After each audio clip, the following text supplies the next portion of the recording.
Welcome back to Southwest Yard and Garden. I'm Curtis Smith. Today we're starting a new feature we're calling Southwest Gardening 101. In these topics, we'll discuss things that are different for people who've never gardened in the Southwest.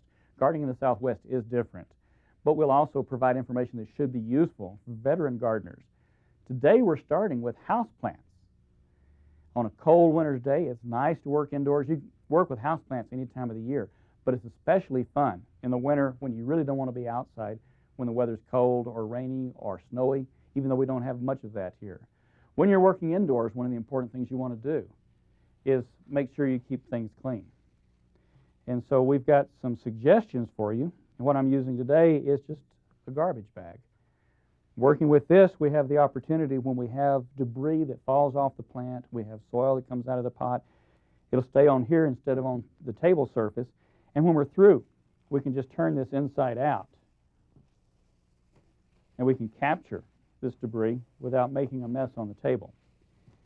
And if the plants you're working with are going to make a bigger mess, what you might want to do is use a very shallow box.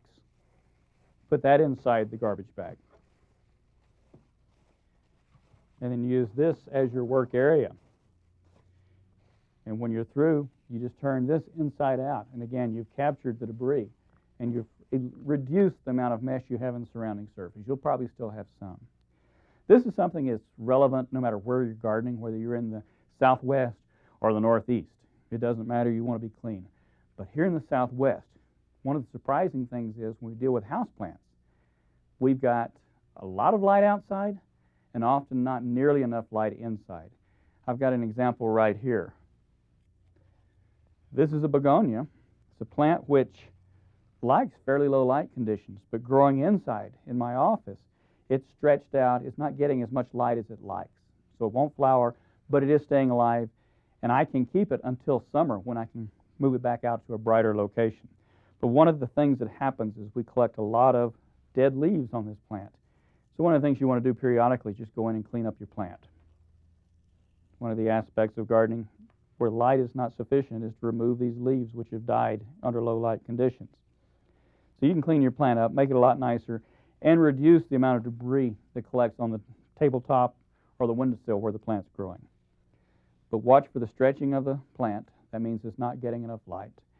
The cooler the temperature of the room in which you grow it, the less stretching you'll get, even under low light conditions.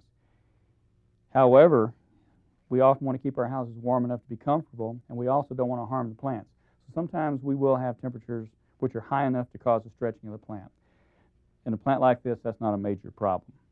Another unique aspect of Southwest gardening are soil conditions. We have soil here which is very alkaline, and the water tends to be alkaline, increasing the problem in our potting soil. So we have to consider the condition of the soils in which we're growing the plants. We can buy soil, bring it into our plants.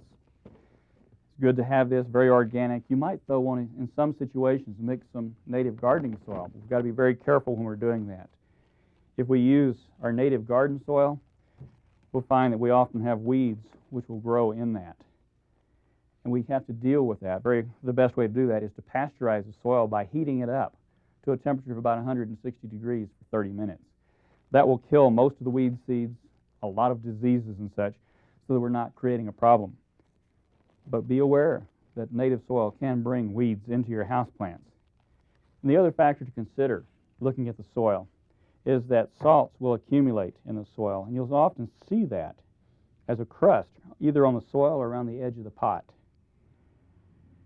Our soil starts off awful salty, and then as we add our water, which contains dissolved solids or salts, we're going to get an accumulation.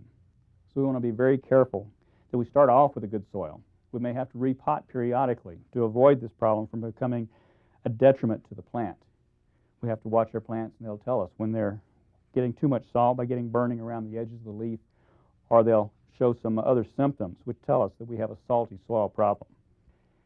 And one of the other things we do that causes that is the way we water. And we're going to talk about the watering problems in another segment. But I want to show you something that we can do. We don't have to use soil.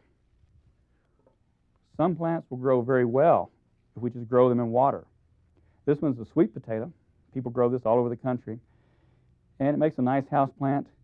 We can take the cutting, put it into some water, and just grow it on and on and on in water. We can add fertilizer infrequently, but because our water is salty, we'll periodically want to flush this. We'll pour out all the water, rinse it several times, not letting it dry out. We don't want the roots to dry. But we can add the water after we finish, refill it, and it'll just grow and grow and grow and grow in water without soil. I hope you find this new segment, Southwest Gardening 101, useful. We're glad you came, and we'll see you in another segment.